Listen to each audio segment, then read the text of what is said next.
Chicago. Chicago would have at least 2 wins right now. But this Pittsburgh Steelers team, this is, again, we seem to be moving right now kind of past the era of throw the ball 800 times a game. Yep. The Pittsburgh Steelers look like a team that would have won a Super Bowl when I was younger. A team that runs the ball, has a competent quarterback, and a really good defense. And that was always what you needed to get to the Super Bowl. This Steeler team, 3-0, nothing flashy about them. They just win. No, it's reassuring to have something that's constant, some institution that seems familiar over decades in American life. And that's the Pittsburgh Steelers. Mike Tomlin, for the record here, we talk about randomness in the NFL being the story of the NFL. It's so hard to wrangle all of these oblong balls bouncing. The Steelers and Mike Tomlin. Mike Tomlin has not had a losing season in the NFL as the head coach of the Steelers. And this team is the opposite of bad every single year. And so you're right. As you are leading the Hall of Fame charge, Canton, Ohio, Justin Fields, let's get him in there. I just want to acknowledge that it's a long season, but the start to this campaign, Justin Fields, Pittsburgh Steelers quarterback, has been maybe the greatest call you've had in the time that I show up here early in the morning and do it live with you. Well, it's just remarkable that it's happened this way. Paul Feinbaum coming on. Paul Feinbaum would say possibly, berating Alabama to hire Nick Saban, maybe better than that. By the way, Lions came back. Lions looked pretty good yesterday. What about the Vikings? Absolutely unbelievable. And Paul, you can jump in on any of these as well. And I turned off. I made a mistake. I turned off the Rams 49ers game because I was sure the Niners had it. And then I saw clips of the press conference afterwards, and those were the 2 words I would use. So let me ask both of you guys, while I get both of you up, I want to talk to you about somebody who's near and dear to our hearts in my home with my boys and me, and he's having a rough time in the NFL, an Alabama guy, Bryce Young. Reports, Paul Feinbaum, that several NFL teams approached Carolina to try to get a trade with Bryce Young, and they turned him down. Isn't it time that Carolina lets Bryce go and let him play somewhere else? It is, Joe, because Carolina, in my opinion, ruined Bryce Young. They played him way too early, but you have an owner there, surprise, surprise, who's a hedge fund billionaire on Wall Street, and he knows nothing about anything other than making money, and he's completely screwed up this franchise. They finally made a good decision. They got Bryce out of the fire, and Andy Dalton led them to a win yesterday. But I just hope they haven't done that much damage. I realize Bryce Young has picked up about $30 million for his torture, but still, I think he has a future somewhere else. I wish they would let him go. Yeah, Pablo, I'll ask you the same thing. I mean, I'm sure you saw Mel Kiper just absolutely tear Carolina apart. Here, let me show you what Mel said earlier this week on Carolina. I think it's mishandled is the word, because when you drafted Bryce Young, knew he was an outlier. Russell Wilson was bigger, right, taller, but only 5'10" and 3/4. That opened it up for the 5'10" quarterback. But Russell Wilson was 205, 208 coming out, not 180. Okay, Kyler Murray, because of Russell Wilson, became the #1 pick overall, different body type than Bryce Young. So you knew Bryce Young, not only short but small, diminutive quarterback, needed help, right? Also continuity. You draft a quarterback. Everybody said he's got this great infrastructure in Carolina around him, right? With the head coach, the coordinator, the quarterback coach, everything's there, the senior assistant, everything's in place. And then you see him beat C.J. Stroud on the field as a rookie, right? If you take out the 3 games he threw multiple interceptions, he was 5 touchdowns, 6 touchdowns, 3 picks, okay? Had some decent games last year, okay? But then you go into this year, you change everything because C.J. Stroud's doing so well in Houston. We got to destroy this thing. We got to blow it up and start over because, C.J. Stroud's doing so great in Houston. These coaches aren't getting it done. So we bring in an offensive coach who was with Baker and others, right? Bring in a new pass game coordinator, new quarterback coach for Bryce Young. Then we don't play him in the preseason. We play him 1 series in the final preseason game against the AOGs. None of those guys are playing for Buffalo, by the way. They went 1 series down the field. And they're rah-rah. Great. We got it. We accomplished everything we wanted to. I'll give you a little note. C.J. Stroud played in 2 preseason games this year. Okay, he played 4. Derek Carr played in 2 preseason games. Why? Because Clint Kubiak was coming in with a new offense, and Derek Carr is a veteran, played in 2 preseason games. Bryce Young played 1 series of a final preseason game against the nobodies on defense for the Buffalo Bills. Does that make sense to you? When in 2 games in, we're saying he can't play? Yes, his confidence was shattered, right? Yes, he does need to sit sit behind Andy Dalton for a little bit. But to blame this on Bryce Young is ridiculous. By the way, this morning, Joe, we are a political show. We'll get back to that in a second, but this is more important. Late. Pablo, Mel, what do you say?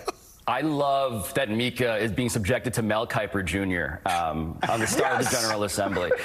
There are three constants real quick, Joe. One is the Steelers being good every year. The second is Mel Kiper's hairline. The third, to your point, is that we don't know what we're doing when we scout quarterbacks. I think there is the malpractice of the corporate management structure of the Panthers. They failed him. They fired the GM, new coach. They failed him. But also, we just don't know who's good.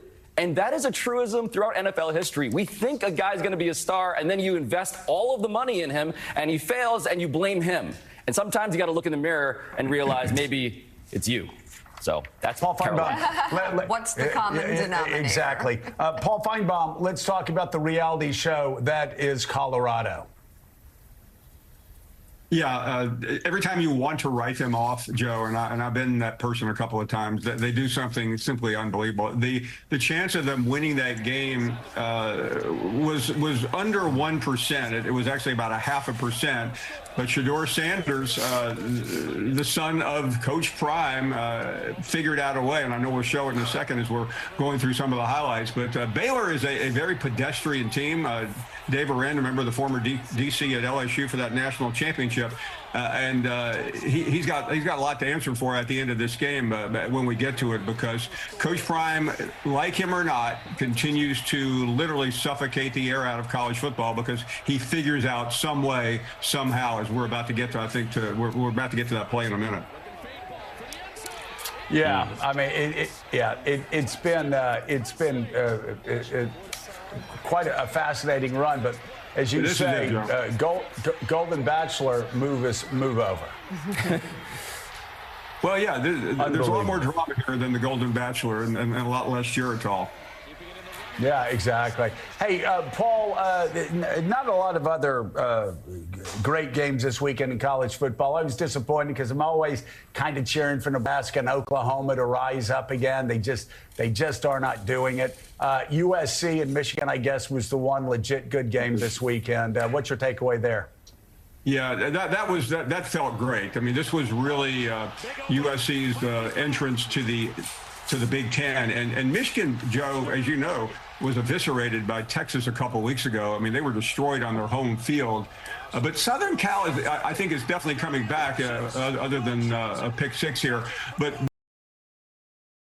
Michigan got the ball with about 2 minutes down. They had missed an extra point, or it had been blocked, and they figured out a way to march the entire field and scored at the end. Lincoln Riley, of course, who some of those players that Pablo mentioned a few minutes ago, Kyler and Baker, and this was how they won it right here. It was simply an amazing win. And Joe, I know we're getting late in this segment, but there is another game coming up in about 6 days. I guess you probably have heard about it. I was going to ask you about it. The Devil goes down to Tuscaloosa. Who's going to win it, Georgia or Alabama? I don't want to sound like one of your political guys, but as of this moment, the trend lines are all pointing toward Alabama. 2 weeks ago, I would have told you the exact opposite thing, but Georgia not only laid an egg 2 weeks ago against Kentucky, but they were exposed. Their quarterback, who everybody thought was the best in the country, Carson Beck, looked pedestrian at times. Their defensive line is beaten. They lost their best offensive player. And with Nick Saban doing TV before and during the game, Alabama has a real shot at letting everyone know that there is life after Saban with Kalen DeBoer. Yeah, I would have said, Georgia was going to be, maybe a 6-point, maybe a touchdown favorite until they laid an egg against a pretty bad Kentucky team. And now, like you said, it's trend lines maybe going to Alabama, but we shall see. ESPN commentator Paul Feinbaum, thank you. Paul. Hey, Paul, I hope you don't mind. My son and I sometimes, when we're driving around and driving him to practice, sometimes we listen to you. He keeps saying you need to pick up the phone and give him a call. We may be calling you this week leading up to the big game. Please, okay. we need expert commentary from you and your son, because we don't have enough. Okay. All right. Thank you, Please, Paul. Jack, Greatly appreciate it. All right, thank you. Paul Feinbaum. All right. And Pablo, before you go, we got to discuss another performance for the ages that was recently turned in. And we're not talking about Otani, We're talking about you on the celebrity edition of Family Feud. To set up the scene, you had to come up with 146 points during the Fast Money segment to overcome a hole dug into you by your teammates. They were deplorables, true deplorables. They dug you in a hole. Your words, not mine. They threw you down there. Yeah. You were like Joseph with a coat of many colors. But you know what? Just like Joseph, you rose. And that meant you needed multiple number one answers to give your team a shot at winning the $25,000 up for grabs for charity in your grubby little hands. That's and right. This, what happened next? History. You're naked in the woods. Someone walks by. What do you cover yourself with? A leaf. On a scale of 1 to 10, how nice are your neighbors? 4. Name the greatest breakfast food ever created. Bacon. Name someone you should never call when you're drunk. Your mom. Name a coin you throw into a fountain to make a wish. A penny. We got a shot. Name the greatest breakfast food ever created. You said bacon. Survey said bacon was the number one answer. All right. We need 71. Name someone you should never call when you're drunk. You said, don't ever call your mom. Survey said. 37, come on. The number one answer Come on, Pablo. was your ex. Thank you, John Legend. We need 37 points. Name a coin you throw into a fountain to make a wish. You said the penny. Yes.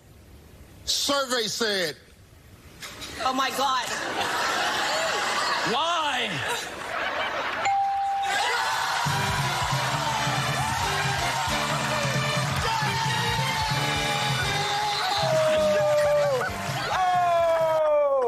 Listen. It's really good. I'm thinking Lake Placid. I'm so proud of Miracle you. on Ice. You beat John Red Legend. Sox 2004.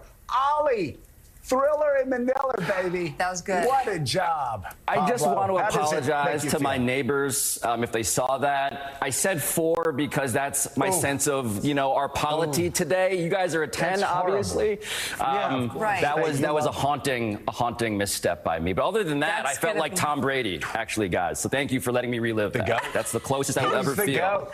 to feeling like Pablo, that. Congratulations. And now You're the goat. literally our show is ruined. It's 15 past I know, the hour. seriously. Where's the Well, news? you're Pablo welcome. Torre. Ruined, but in a Thank great you way. Let's bring in NBC very News and much. MSNBC political analyst and former U.S. Senator Claire McCaskill. If anybody thinks that we're going to get off of football with Claire being able to tell me Claire? that her team beat my team last night in really a dramatic way. It was a great game. Claire McCaskill, congratulations. Chiefs, do it. Yeah, but they're killing me this year. Every game is just nail biter, come from behind. It is really hard. Travis still has not gotten in gear. We've lost Pacheco. So there's a lot of things going on in Chiefs Kingdom that are worrying, but we are 3-0 and we've beat some of the best teams in the league. And so we think three-peat is possible. We really do. You know why it's going to happen, Claire? Let me tell you why it's going to happen. It's going to happen because last year you had a terrible start. I mean, first half of the season you were terrible because everybody knew he had to throw to Kelsey. Now you've got Rice, you've got Xavier, you've got 2 great fast wide receivers. And when everybody clicks, nobody's going to be able to stop this Chiefs team. I mean, your wide receivers plus